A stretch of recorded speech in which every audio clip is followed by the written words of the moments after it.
যারা বিয়ে করেন নাই প্রতিজ্ঞা করবেন, আমার বিয়েতে আমার শ্বশুরবাড়ি থেকে একটা সুতা আমি আসতে দিব না বেঁচে থাকতে।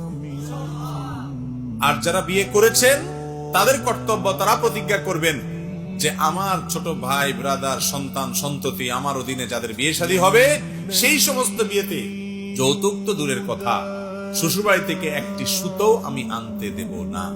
প্রতিজ্ঞা করতে পারি না ইনশাআল্লাহ?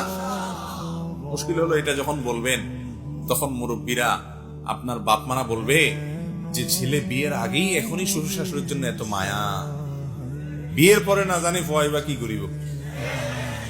এই ঝামেলা করবে কিনা? এই ঝামেলা যদি করে করুক, ভুল বুঝলে বুঝুক। কেউ ভুল বুঝলে কি আমি অন্যায় করতে পারি?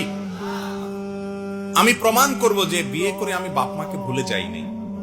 আমি প্রমাণ করব বিয়ে করে কখনো শ্বশুর শাশুড়িকে আমার বাপ মার চাইতে বড় মনে করি নাই, বাপ মার চাইতে বেশি তাদেরকে আদর করব না। হতে পারে না আমার বাপ মা একদিকে, সারা পৃথিবী একদিকে, কিসের শাশুড় শাশুড়ি, সেটা আমি প্রমাণ করব আমার কাজ দ্বারা। আমার বাপ মা এখন ভুল বুঝলে বুঝুক, এক সময় দেখবে যে না, ছেলে আমার ঠিকই বাপের মর্যাদা মায়ের মর্যাদা বিয়ের আগে যেমন দিত পরেও তেমন দিচ্ছে, বরং আরো বাড়ায় দিচ্ছে।